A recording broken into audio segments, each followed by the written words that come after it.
هاي كيفنا. بون الشغل هلأ هو حول نقطة كتير مهمة، هي ال E résultant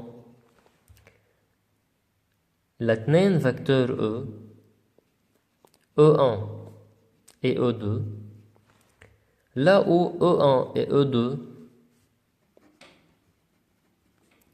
ne sont pas collinéaires. الموضوع كتير مهم. خلينا نقول انه في عنا شارج Q1 égale 2 nanocoulomb و charge Q2 égale moins 2 nanocoulomb. طيب إذا جينا نقول أنه عنا هاي السيتوياسيون، هاي ال Q1 على البوان O، هاي البوان M، وهاي ال Q2 على البوان N par exemple. طيب بالنسبة لنا طالما ال Q1 positive, ça veut dire que le vecteur E1 créé par Q1 a une direction à l'extérieur de la charge Q1. فإذا رح تاخذ هاي الوجهة. كمان pour Q2 qui est négative, E2 رح تكون dirigée à l'intérieur de ce qui concerne Q2 qui est négative. bon بهاي السيتوياسيون تحديدا نحن ملاحظين انه E1 est perpendiculaire à E2. ومن دون ما ننسى انه بالنسبة لشارج بونكتويل نحن قلنا انه ال E1 هي K valeur absolue لل Q1 sur D carré وال E2 égale K valeur absolue لل Q2 sur D au carré. خلينا هاي نسميها D1 وهاي نسميها D2. donc D1 carré sur وال E2 Q2 sur D carré. لكن عنا صار رح نرسمها على كبير هون. هاي ال E1 اللي عندها une certaine valeur فينا نجيبها.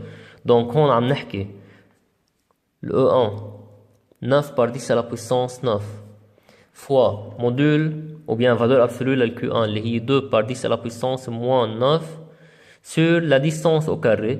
خلينا ناخذ الديستانس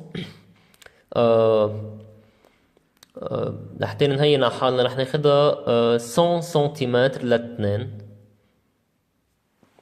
بس لحتى نقول انه بتصير الديستانس دي 1 كاري 100 سنتيمتر يعني 1 متر بتصير 1 او كاري.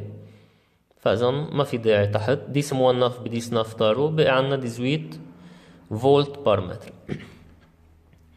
نفس الشيء لل E2 كموديول 9 par 10 à la puissance 9 fois valeur absolue لل Q2 هي moins 2 valeur absolue يعني صارت plus.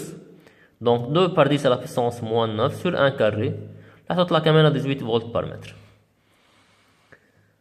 لكن عنا ال E1 à droite, E2 qui a le même module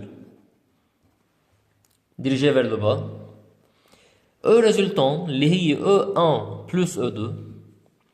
لكن دايما نحن quatrième sommet du parallélogramme مش هيك؟ لكن ça c'est ER. طيب لأنه هاي هون 90 دوغري يعني هاي هون 90 دوغري. وإذا هاي O1 هاي الديستانس اللي هون هي بهيدا الريكتانجل قد ال O2. donc هاي اللي هون هي قد هاي. لكن صف عنا فوق O1 وهون O2 وتحت ER كايبوتنوس.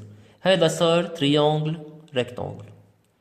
لكن صارت ال ER كاري égale E1 carré plus E2 carré. هاي البيثاغور. فإذا صارت ال ER égale racine E1 carré plus E2 carré يعني راسين لل 18 كاري بلس كمان 18 كاري، دونك صارت un certain valeur فولت بار متر.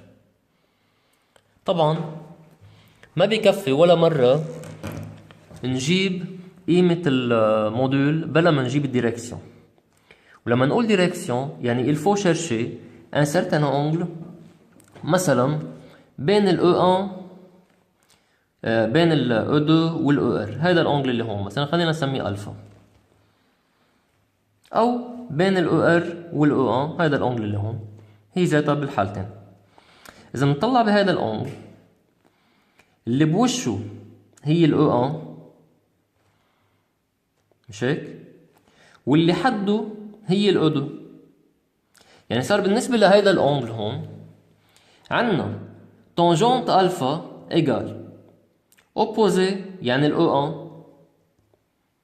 على adjacent يعني ال E2. طلعت تانجنت الفا ايجال ما اثنيناتهم قد بعضهم ال E1 وال E2 يعني 18 sur 18 ايجال 1. لنجيب الالفا هي تانجنت موان 1 دو 1 يعني 45 دوغري. طلع معنا هذا الانجل اللي هون 45 دوغري، هيك بنكون حددنا الديريكسيون لل ER.